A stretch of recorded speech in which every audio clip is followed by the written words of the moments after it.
Have you ever felt that sinking, isolating feeling deep in the pit of your stomach? You know, that hot flush that just makes you want to disappear? Yeah, that's shame. And look, we all feel it from time to time, but for some people, it becomes this constant, toxic presence. So let's dive into that. Let's really understand it and figure out how we can move from that feeling to a place of real strength. All right, so here's our roadmap for this explainer. We're going to take this in 4 parts. First up, we'll get a solid handle on what toxic shame actually is. Then, we'll dig into where it comes from, its deep roots in trauma. After that, we'll shift gears and focus on the solution, how to build something called shame resilience. And finally, we're going to wrap up with the most powerful antidote of all, the incredible strength of compassion. Okay, let's start at the very beginning. Because, to heal from something, you've got to understand it first. So what exactly is this powerful and often really hidden emotion?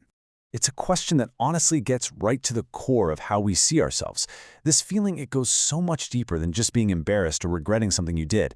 It's this heavy weight that can literally shape your identity. So, let's get a really clear definition of what we're talking about here.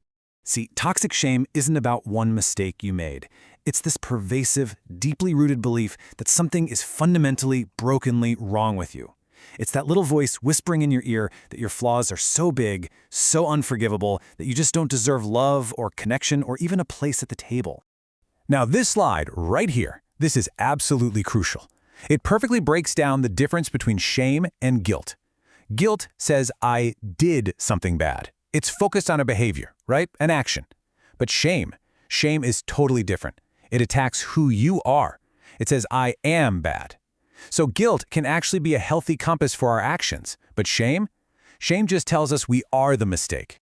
And the impact of living with that feeling day in and day out, it's just devastating. I mean, the fallout creates this whole cascade of problems. We're talking chronic anxiety, depression, profound self-hatred, and just complete isolation.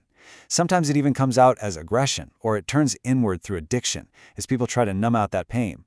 And it doesn't stop at the mental level. It shows up in our bodies, causing things like insomnia, headaches, you name it. Okay, so if shame is this destructive, where on earth does it come from? We aren't born with it. It's something we learn, and very often, its roots are buried deep in trauma. Let's explore exactly how that connection gets made. This quote from the Columbian Institute of Psychotrauma just nails it. Shame is born in our relationships. A child's sense of self is like a mirror, reflecting how their caregivers see them. So if those eyes are rejecting, are critical, or just not there, the child doesn't think, oh, my parent is unavailable. No, they think, there must be something wrong with me. I am unworthy of their attention. And this is where the idea of childhood trauma becomes so important. We're talking about really serious, awful experiences, like abuse, neglect, or seeing violence. Things that completely change a child's sense of the world. It shatters their foundation of safety and trust, and that creates the perfect breeding ground for toxic shame to grow. The child ends up internalizing all the blame, thinking the trauma must somehow be their fault. All right, understanding the problem is the first half of the battle. So now, let's pivot to the solution.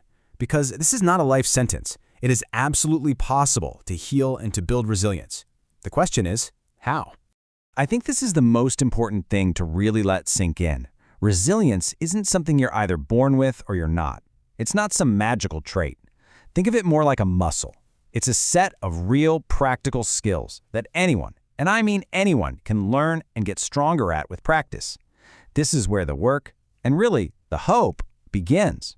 So what are these skills? Well, here's a super practical 4-step framework. Number 1, you have to recognize shame when it shows up. What does it feel like in your body? Is it a racing heart? A tight chest? Step 2, identify your triggers. What people, situations, or comments set off that feeling? 3, and this one is huge, share your story. Talk to someone you really trust. And 4, live by your values. When your actions line up with what you truly believe is right, shame just has less of a grip on you. And that third step, sharing your story, it's a game changer. The researcher Brené Brown put it perfectly. She said, shame cannot survive being spoken. You see, shame wants you to believe you are completely and utterly alone.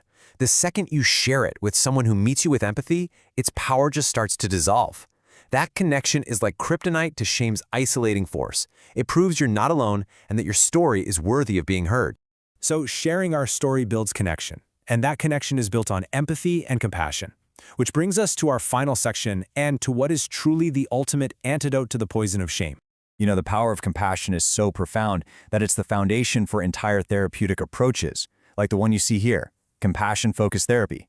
This is a clinical, evidence-based strategy for working with really deep-seated shame and self-criticism. Now, a lot of us mistake compassion for being soft or weak. You know, like it's just about letting ourselves off the hook. But the truth is the exact opposite. As Paul Gilbert, the guy who founded this therapy, explains, the real essence of compassion is courage. It takes immense courage to turn towards our own suffering and the suffering of others instead of just running away from it. It's a true act of strength. So what are we actually talking about, clinically speaking?